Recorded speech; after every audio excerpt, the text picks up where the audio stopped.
الحمد لله نحمده ونستعينه ونستغفره ونؤمن به ونتوكل عليه ونعوذ بالله من شرور أنفسنا ومن سيئات أعمالنا من يهده الله فلا مضل له ومن يضلل فلا هادي له وأشهد أن لا إله إلا الله وحده لا شريك له وأشهد أن محمدا عبده ورسوله أرسله بالحق بشيرا ونظيرا بين يدي الساعة الذي أدى الأمانة بلغ الرسالة وكشف الغمة ونصح الأمة وجاهد في سبيل الله حق جهاده حتى أتاه اليقين. أما بعد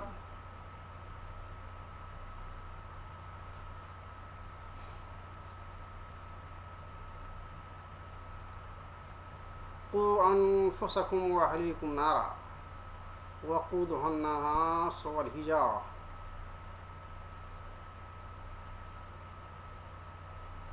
دوستو،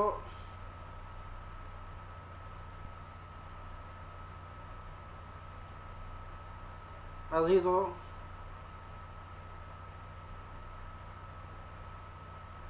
اور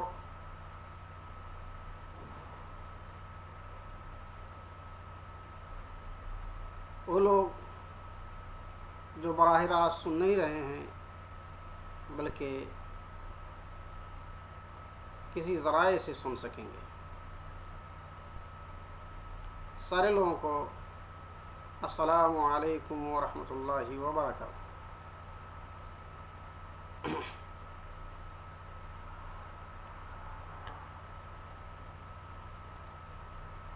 آج رمضان 1435 ہجری کی 11ویں تاریخ ہے، سعودی عرب کے توقیت کے مطابق۔ ممکن ہے بعض ممالک میں مختلف تاریخ ہوں۔ اللہ تبارک و تعالیٰ کا فضل و کرم ہے کہ اس نے عشرہ رحمہ کی تکمیل کی سعادت نصیب فرمائی۔ عشرہ مغفرت میں ہم لوگ موجود ہیں۔ اللہ تعالیٰ یہ دن زندگی میں بار بار لائے اور یہ سعادت بار بار نصیب ہو، یہ لحظات،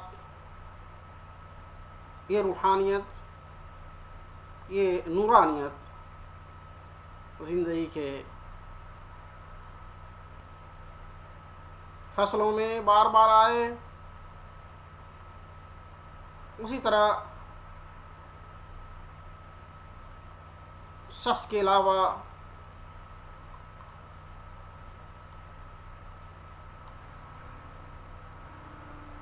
علاوہ فیملی بھی، معاشرہ بھی، سوسائٹی بھی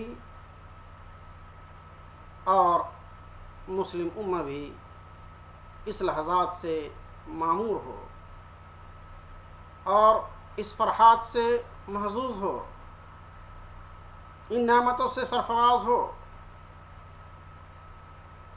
اور اللہ کی اطاعت اور اس کی عبادتوں سے اپنے روح کو اور اپنے اخلاق کو سنوار سکے۔ ان دعاؤں کے ساتھ اللہ تبارک و تعالیٰ نے جہاں فرد کی اصلاح کی ہے وہاں معاشرے کی اصلاح کی ذمہ داری بھی دی ہے۔ جہاں فرد کے اخلاق، عبادات و معاملات کی اصلاح کی ہے وہاں مجتمعات، معاشرات، علاقہ اور سوسائٹی اور تمام حکومات کی اصلاح کی ذمہ داری دی ہے۔ چونکہ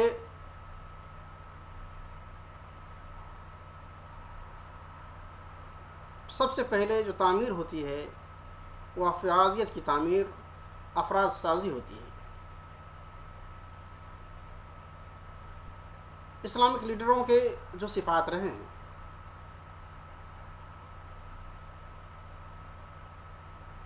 ان میں افراد سازی کی سب سے بڑی اہمیت رہی ہے۔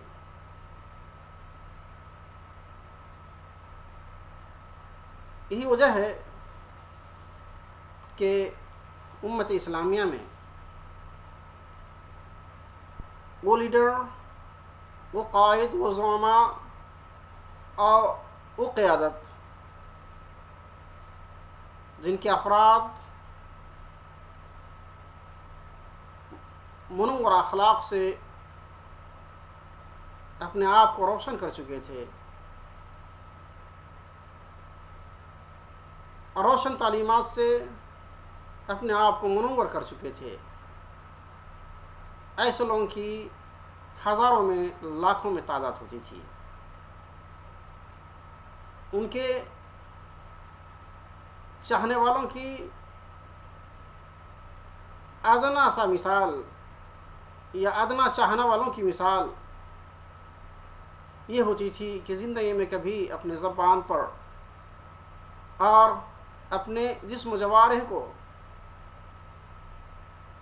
قانون ربانی سے بغاوت کرتے نہیں چھوڑتے تھے۔ زبان پر بھی کنٹرول تھا اور اخلاق پر بھی کنٹرول تھا۔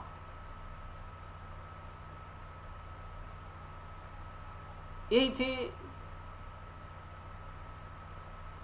افراد سازی اور بہترین سیرت۔ اس اچھی سیرت کی وجہ سے،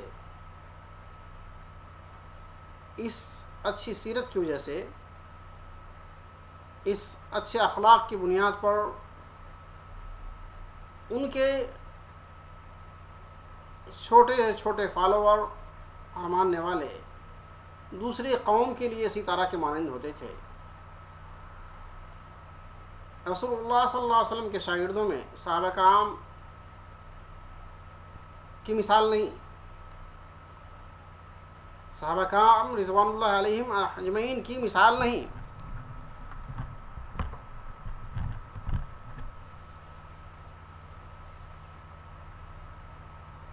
صحابہ کرام رضوان اللہ علیہم میں اجمعین میں حضرت ابو بکر، عمر، عثمان و علی رضی اللہ تعالیٰ عنہ کے علاوہ جتنے بھی صحابہ ہیں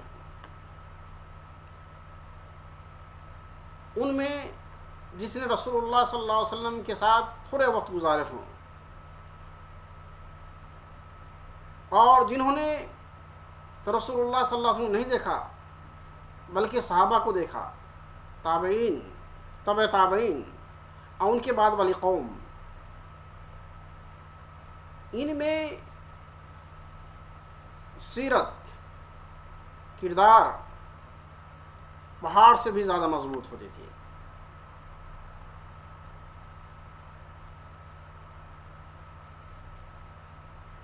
ان میں کا ایک فرد بھی جو نقوص رسول اللہ صلی اللہ علیہ وسلم اور ان کے صحابہ نے چھوڑے اس سے اختلاف کرنے کو برداشت نہیں کرتے تھے۔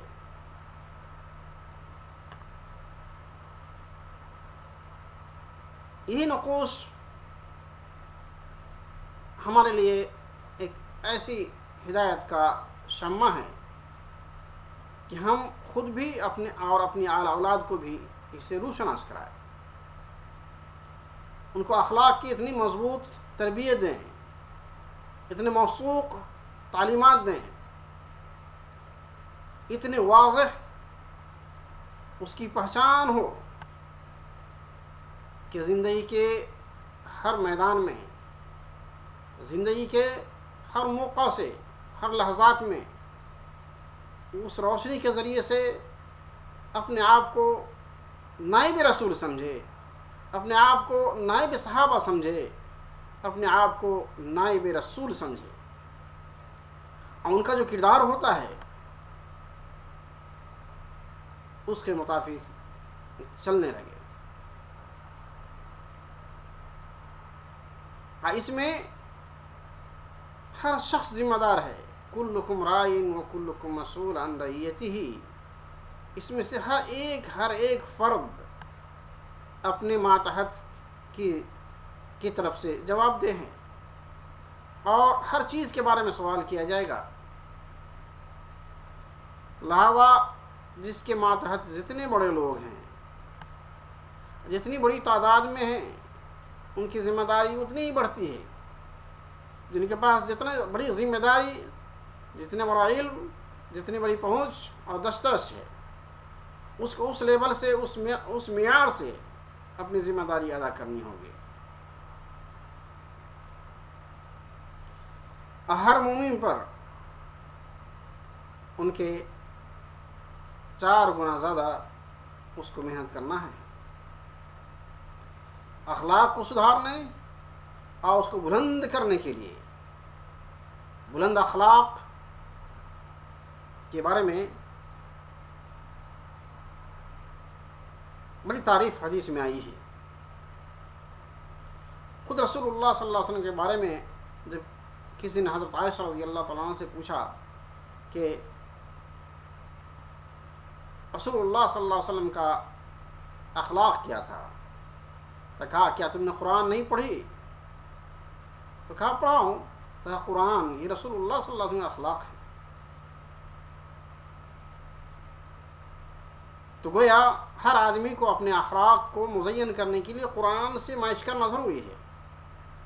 قرآن سے انسان کے عقائد، اخلاق، تعلیمات، یہ سارے چیز کا جو معیار قرآن نے متعین کیا ہے، اس سے اپنے آپ کو میچ کرنا ہوگا، اس سے اپنے آپ کو ملانا ہوگا کہ کیا ہم رسول اللہ صلی اللہ علیہ وسلم کے بتائے ہوئے طریقے پر ہیں یا نہیں ہیں۔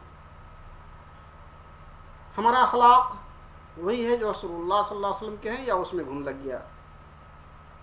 ہمارا عقیدہ وہی ہے جو رسول اللہ صلی اللہ علیہ وسلم قرآن بتا رہا ہے وہی ہے یا کوئی دوسری پٹری پر ہے؟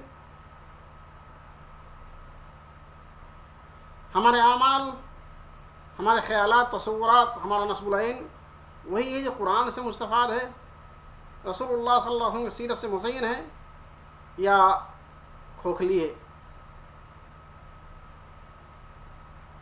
آپ کو دیکھنا ہوگا کہ آپ کے اعمال، آپ کے اخلاق، آپ کے کردار، یہ سارے کے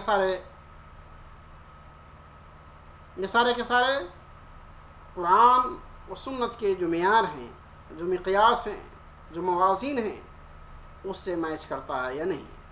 میچ کرتا ہے فبحمد اللہ،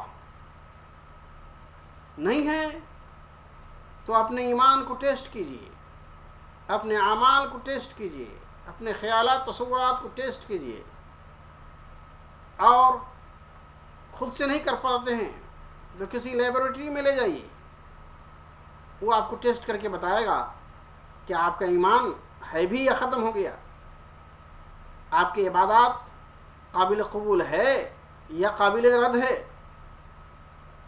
آپ کے معاملات و تجارات بابرکت ہے یا حرام ہے، آپ کے ذرائع آمدنی حلال ہے یا حرام ہے، آپ کے گفتار، آپ کے کردار، آپ کے تعلقات یہ سب درست ہیں یا بگڑ چکے ہیں، اسلام کے پٹری پر ہیں یا اتر چکے ہیں۔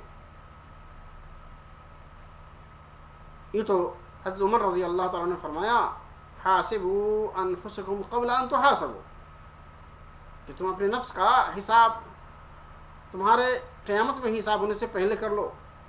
تو یہ ہر آدمی کی ڈیوٹی ہے کہ سونے کے وقت سارے دن کے معاملات کا حساب کر لے، اور اپنے اعمال، اخلاق، اپنے کردار، اپنے سارے چیزوں کا بھی حساب کر لے۔ ایسا نہ ہو کہ وہ اپنا حساب نہ کر سکا اور اللہ کے سامنے اس کا حساب ہوگا جو کبھی رد نہیں ہو سکتا، وہ ہو کے رہے گا۔ تو میرے دوستو، یہ رمضان بھی ہمارے لیے ہمارے حساب کا موقع فراہم کرتا ہے۔ یہ روزے بھی ہم اپنے اعمال کا حساب کرنے کا ایک ذریعہ ہے، ایک میٹر ہے، ایک لیبارٹری کا کام کرتا ہے۔ رمضان میں اگر کوئی چپکے سے کھا لے پی لے اللہ کو نہیں معلوم ہے، تو کیا رمضان کے باہر اللہ کی نافرمانی کرتا ہے تو کیا اللہ کو معلوم نہیں؟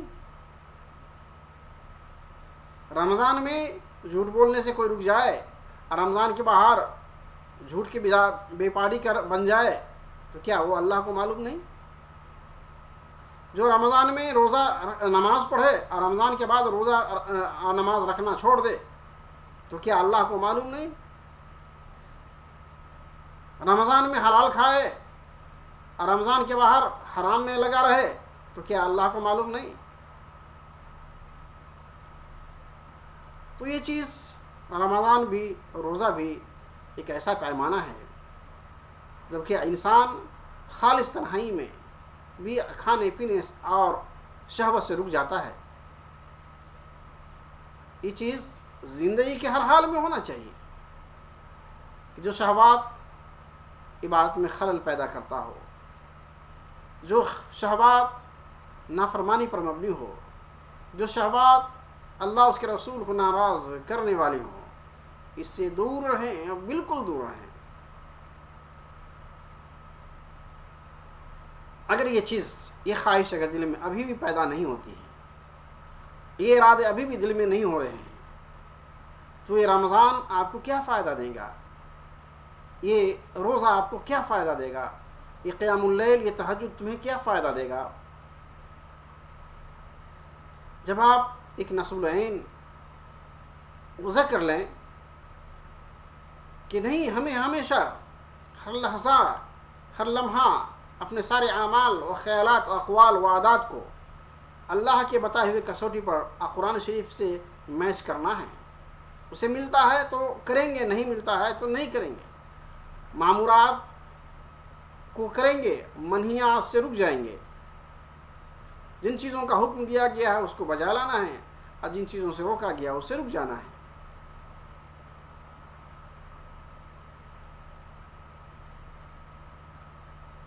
تو یہ لمحہ فکریہ ہے ہمارے لیے کہ ہمیں اپنے اخلاق کی اصلاح اور مکمل اصلاح کے لیے اس موقع کو، اس رمضان کو، اس روزے کو، اس تراویح اور قیام اللیل کو، اس نماز کو، اس اچھے عادات و اخلاق کو